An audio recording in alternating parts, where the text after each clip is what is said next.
Halo semuanya, saat ini kita akan membahas tentang estimasi dan confidence interval pada statistika ekonomi dan bisnis. Nah,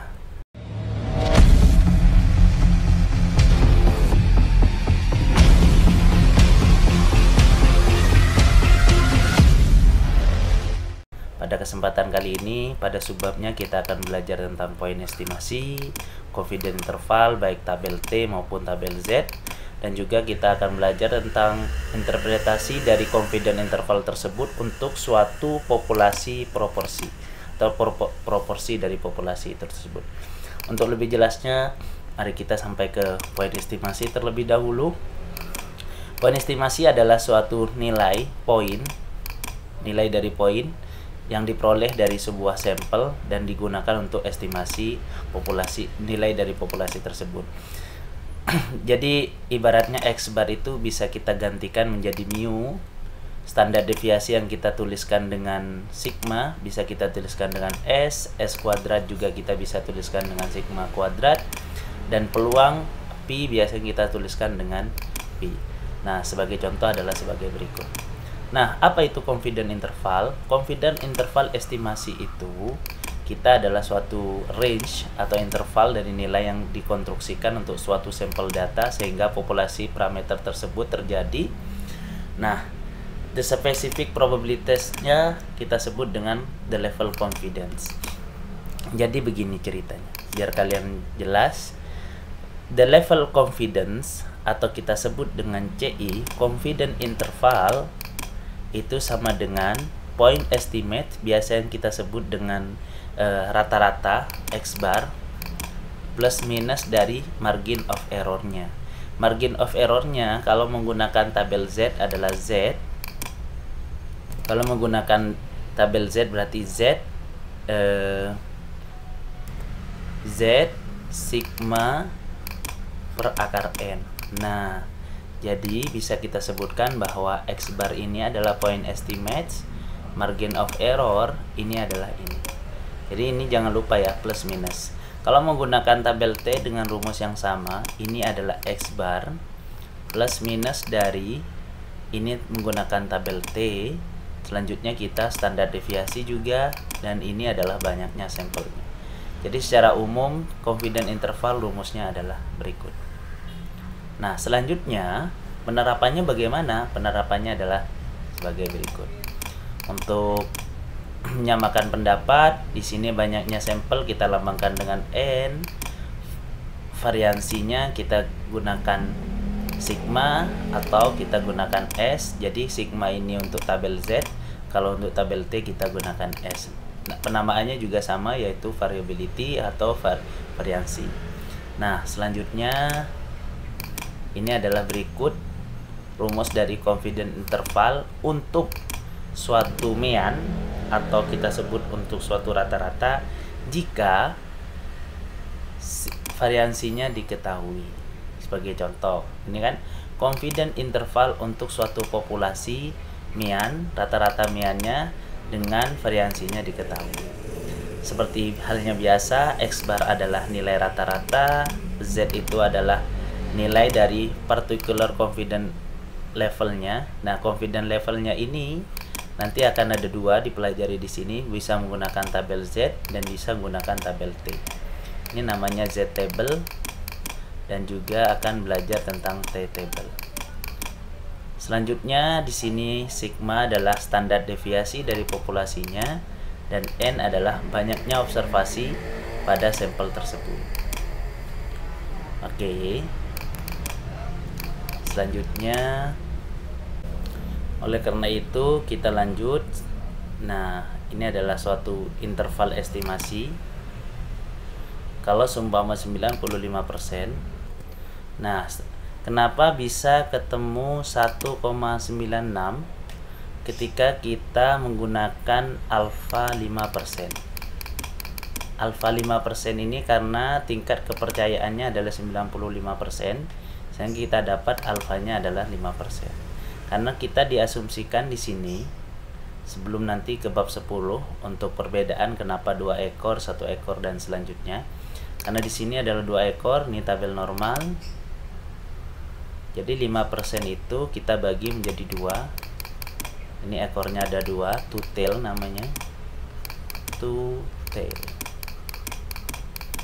Nah, kalau dibagi 2 berarti 5%-nya di sini 5% per 2. Nah, gitu. Di sini juga 5% dibagi 2. Kita sebut dengan 2,5%. Di sini 2,5%. Selanjutnya, karena di sana adalah 2,5%, seandainya kita bagi menjadi setengah, 100%, berarti di sini adalah dari sini ke sini itu kan 50%. Jadi untuk daerah sininya saja nih, daerah sini yang warna biru ini adalah 50% dikurangi 2,5%. Itu kita sebut dengan 47,5%. 47,5% adalah 0,4750, sehingga untuk mengetahui nilai kritisnya kita boleh membuka tabel Z di sini, cari 0,4750. 0,4750 adalah ada di sini, yaitu di 0,9, di 1,9, mohon maaf, sedangkan tingginya ada di 0,06. Jadi 1,9 dan 0,06 jika kita tambahkan 1,9 0,06 maka dihasilkan adalah 1,96. Sehingga titik kritisnya di sini tabel Z-nya didapat 1,96. Maka otomatis di sini kita sebutkan adalah 1,96 dan di sini kita sebutkan min 1,96. Seperti itu. Oke, untuk lebih jelasnya kita kasih contoh. Nah, di sini ada contoh. Manajemen Amerika, Asosiasi dari Manajemen Amerika melakukan survei terhadap manajer kelas menengah di industri retail dan mau mengestimasikan bahwa penghasilan setiap tahunnya. Nah, di sini terdapat 49 managers yang dilakukan sampel sebanyak nah, dari 49 manajer itu didapat rata-ratanya adalah 45,42 dolar dan standar deviasinya adalah 2,50. Pertanyaannya adalah berapakah best point estimate? Ingat point estimate apa tadi? Point estimate adalah X bar doang of the population mean, dan berapakah nilai range interval dari nilai dari populasi tersebut. Sebagai contoh, kita tentukan terlebih dahulu di sini N-nya berapa? N-nya adalah 49 managers. Selanjutnya mean-nya kita dapat 45,420 dolar dan kita mempunyai standar deviasinya karena ini adalah tabel. Kita dapat standar deviasinya tabel Z yaitu 2,050 dolar. Nah, berarti what is the best point estimate? Berarti X barnya adalah 45,420. Berarti jawaban yang A adalah ini. Selanjutnya, kalau mau cari range dari populasi mean tersebut atau CI-nya kita akan mencari ini pembahasannya.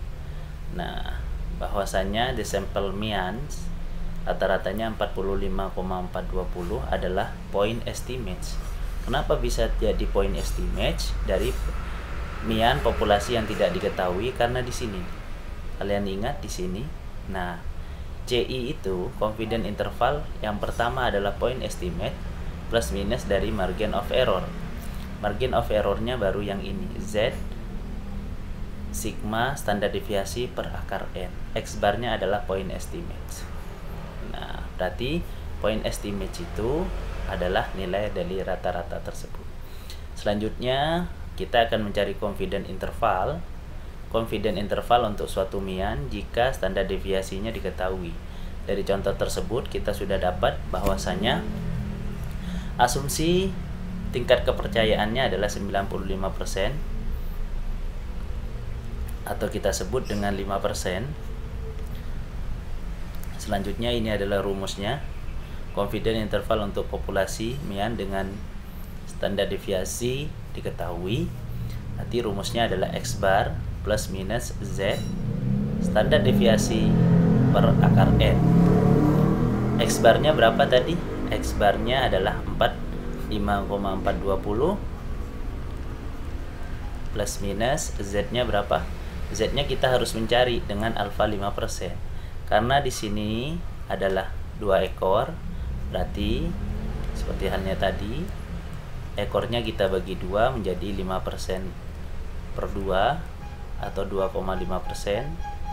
Di sini 2,5%. Nah, kalau dibagi separuh untuk tabel Z kita harus membaginya 2 separuh. Selanjutnya ini berarti yang diarsir merah berapa? Kan 50%, kurangi 2,5% adalah 47,5% atau setara dengan 0,4750, sehingga didapat kritisnya adalah 1,96. Dapat dari mana? Kita lihat tabel Z yang menghasilkan 0,4750 ada di sini. 0,4750 dari 1,9 dan ada di 0,06 yaitu 1,96. Selanjutnya kita masukkan yang diketahui. Nah, ini 5% tersebut kita bagi menjadi 2 divided between two tail, karena di sini adalah 2 ekor. Berarti di sini sisanya 0,25 atau 2,5%. Berarti yang di sini berapa? 47,5% atau setara dengan 0,4750. Jika kita menggunakan tabel Z, ketemu 0,4750 ada di sini, yaitu 1,9 dan 0,06, yaitu berarti titik kritisnya adalah 1,96 dan minus 1,96. Selanjutnya kita masukkanlah ke dalam rumus, sehingga didapat X barnya adalah 45,420, nilai Z-nya 1,96, standar deviasinya 2,50 dibagi dengan N-nya adalah 49 manager, sehingga didapat confidence intervalnya adalah sebagai berikut. Artinya apa? Artinya adalah di sini 45,420 kita tambahkan dengan 45.000.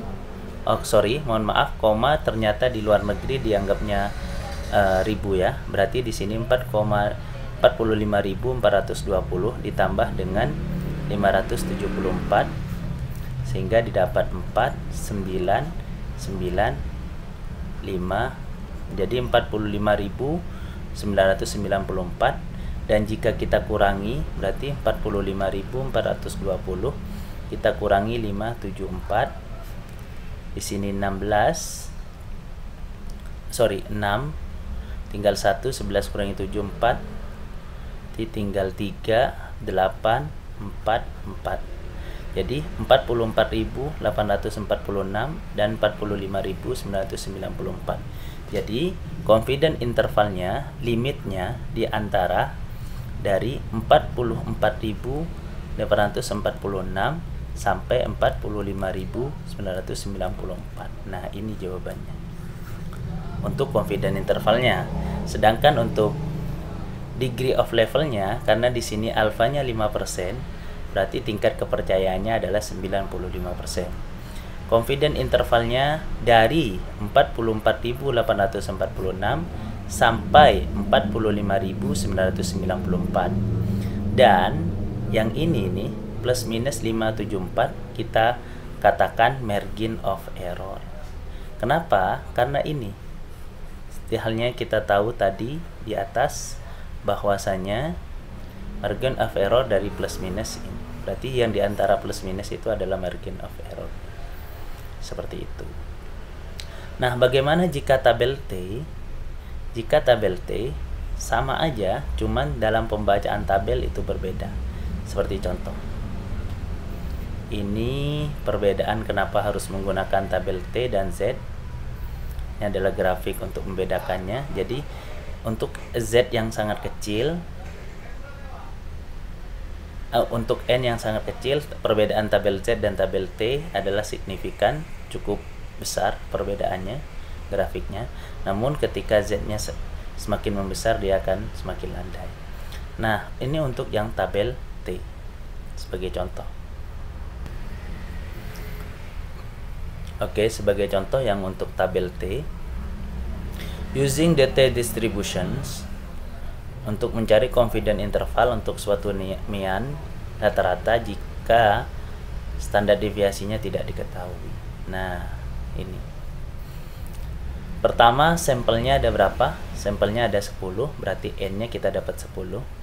Sampel mean-nya atau rata-rata dari mean-nya adalah 0,32, rata-rata dari sampelnya 0,32 inci, dan kita dapat standar deviasinya yaitu 0,09. Nah, S-nya 0,9. Seperti halnya biasa, konstruksikan jika tidak diketahui di soal, maka kita asumsikan alfanya adalah 5%, atau kita sebut dengan 95% tingkat kepercayaannya. Nah, untuk menghitung confidence interval menggunakan T distribution, rumusnya sama, yaitu X bar plus minus T S per akar N. Nah, ini estimated point-nya, sedangkan ini adalah margin of error yang tadi kita bahas.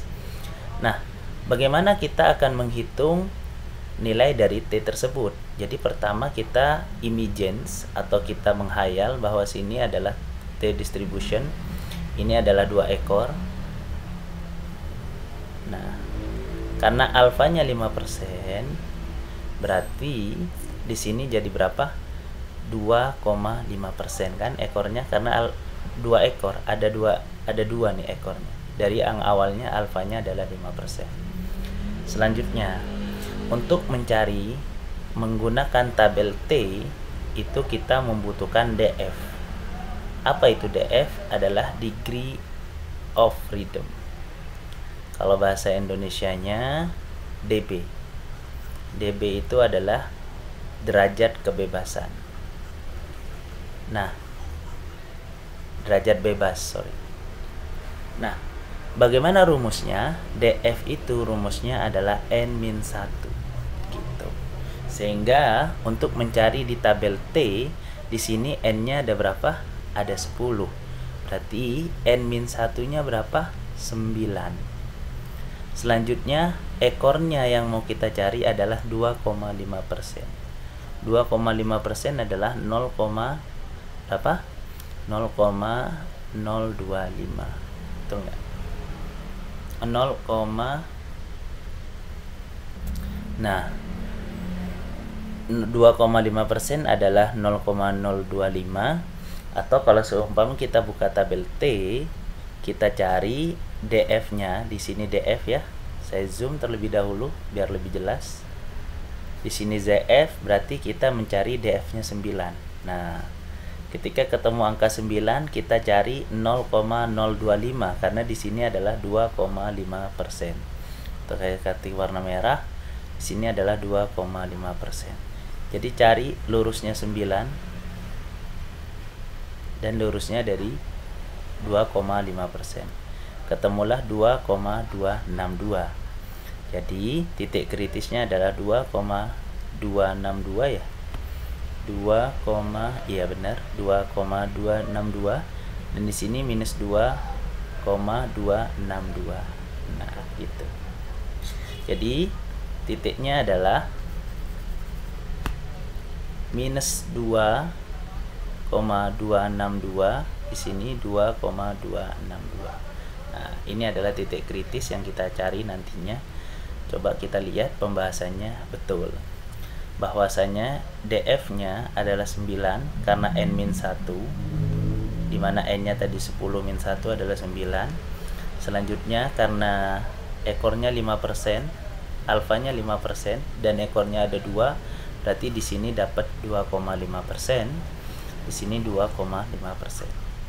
Sehingga 9 dan cari yang 2,5% adalah ini. Nah, ketemu 2,262 dan minus 2,262.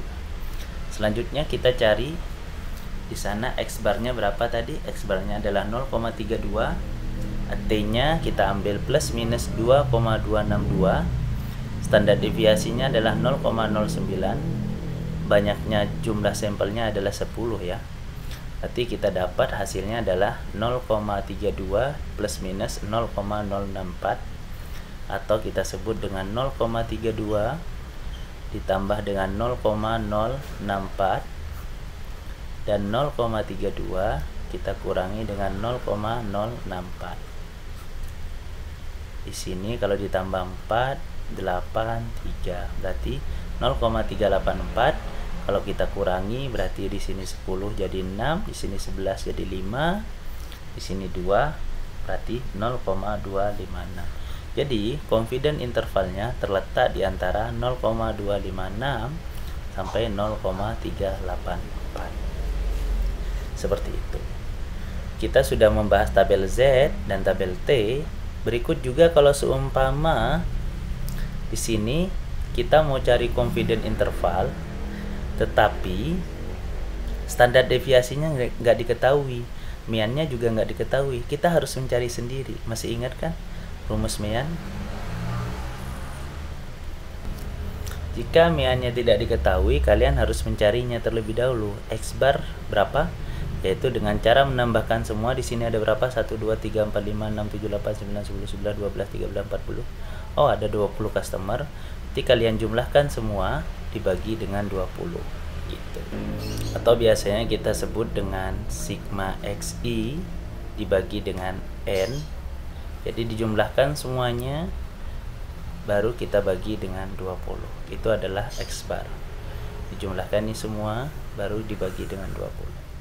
Untuk standar deviasi, masih ingat tentunya ya, standar deviasi adalah, sedangkan untuk standar deviasi kalau kalian masih ingat di bab sebelumnya adalah akar dari sigma dari x bar min xi min x bar dikuadratkan per n min 1. Nah, di sini adalah sigma x dikurangi dengan x bar min dikuadratkan dibagi dengan n min 1. Sehingga nanti ketika kalian menghitungnya didapat bahwasanya dari nilai ini nih, didapat bahwasanya nilai dari rata-ratanya kita dapat bahwasanya 49,35, dan tentunya untuk standar deviasinya kita ketemu 9,01, dan untuk T-nya kita tahu harus menggunakan tabel T karena di sini N-nya adalah 20. Berarti DF-nya, degree of freedom-nya adalah N-1 yaitu 19, dan kita tahu bahwasanya di sini adalah alfanya 5%. Alfanya 5%. Jadi kalau dibagi 2 menjadi 2,5% atau setara dengan 0,025. Kita buka tabel T. Tabel T untuk 19 0,025 ada di 2,093 ya. Ketika ada di 2,093 berarti jawabannya adalah T-nya adalah 2,093, sehingga seandainya kita hitung didapat confidence interval CI-nya adalah 49,35 plus minus 4,22. Ini namanya estimated point. Kalau ini adalah margin of error. Sehingga didapat confidence intervalnya di antara 45, karena jika dikurangi ini adalah 45, jika ditambah adalah 53,57. Nah, seandainya ini alasannya populasi mian adalah dari ini, maka 60 itu tidak termasuk dalam confidence interval, karena 60 ini tidak ada di antara 45 dan 53. Namun jika 50 dia termasuk di confidence interval, seperti itu. Nah, bagaimana jika ini ketika menggunakan bantuan MATLAB, Minitab, dan ini menggunakan bantuan Excel. Nanti kita akan belajar untuk praktikannya. Nah, kalau ini rumus umum yang akan kita bahas ketika confidence interval, ini adalah rumus umumnya. Nah, selanjutnya kalau seumpama kita akan berbicara tentang proporsi, jadi sampel proporsi itu adalah P, kita lambangkan P yaitu dari X per N. Ini sampelnya, ini adalah banyaknya sampel. Nah, kalau confidence intervalnya adalah P plus minus Z akar dari P 1 min P per N. Sebagai contoh adalah sebagai berikut. Di sini sampelnya kita ambil 2000. Nah, sedangkan yang ternyata setelah digunakan adalah 1600. Berarti kita cari P-nya terlebih dahulu, yaitu X per N. 1600 dibagi dengan 2000, hasilnya adalah 0,8. Ketika ketemu 0,8, di sini kita asumsikan bahwa alfanya adalah 95% atau alfanya adalah 5%. Sehingga untuk mencari confidence intervalnya, yaitu P plus minus akar dari P kalikan 1 min P per N. Ini akarnya ke sini ya. Oke, berarti di sini P-nya 0,8. Z untuk alfa 5%, kita tadi sudah menghitung di atas, yaitu 1,96. Akar dari P-nya 0,8, ini 0,8 ya.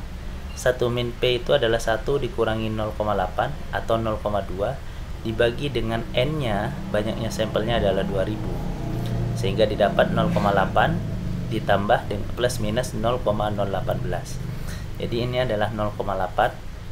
Jika kita tambahkan 0,0118 dan jika 0,8 kita kurangi dengan 0,018. Di sini 0, di sini 0, di sini 2, 9, 8, 7. Di 0,782. Namun jika kita tambahkan 8, 1, 8, 0,818 seperti itu. Oke, nanti kita akan belajar di next berikutnya, kita akan belajar kapan dia akan mempunyai 2 ekor dan kapan dia akan mempunyai 1 ekor. Gitu. Atau ekornya dari left tail. Namanya ekor dari kiri. Gitu. Oke, sampai jumpa di next pertemuan. Kita akan bahas di bab 10 untuk perbedaan 1 ekor, 2 ekor, dan penggunaan dari ini. Yang kita akan pelajari di bab 10 adalah one sample test of hypothesis. Terima kasih banyak, sampai jumpa di pertemuan selanjutnya.